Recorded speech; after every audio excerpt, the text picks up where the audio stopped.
Hey guys, welcome to a Dirty Duck adventure.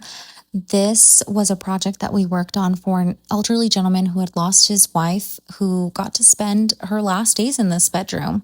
As you can see, this is a situation that got completely out of control. And you could really tell by his demeanor that he was embarrassed by this.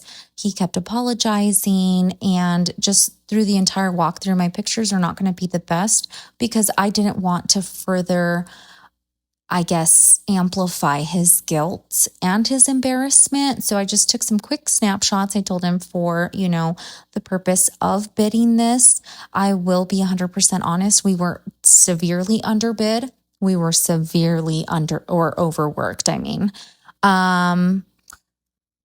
This was a situation where a home healthcare worker came in, was supposed to be taking care of his wife while he was battling his own health issues. She stole, she let, a rodent infestation happen. His wife was just in absolute treacherous conditions.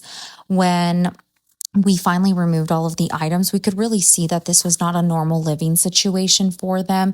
Underneath all of it, we could really see where they used to maintain. The bathroom itself was crazy. The closet, unfortunately, we did have to dispose of a lot of her items, which is a shame. She was truly a diva, as he would have called her himself. There was a really tough moment when I was in the middle of the project with the bathroom, particularly the toilet, because it was human fecal matter. I didn't think I was going to see the light.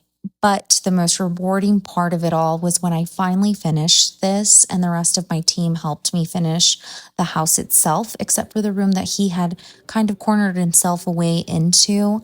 And when we did the final walkthrough, his expression of just pure gratitude was honestly the most gut-wrenching thing I've had to experience in a really long time.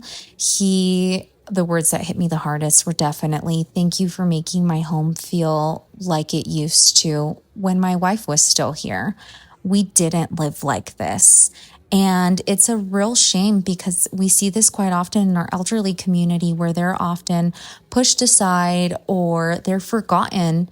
And unfortunately for him, his son had also passed. So the only person he had was his little pup, who he calls his baby. Lord, could she bark, but that's his only companion left in the world. And while he transitions into a home health care, we got to help him ease the journey and let him live out the rest of his days in a home in which his child and his wife got to spend the last of, back into something that he could look back on and just cherish.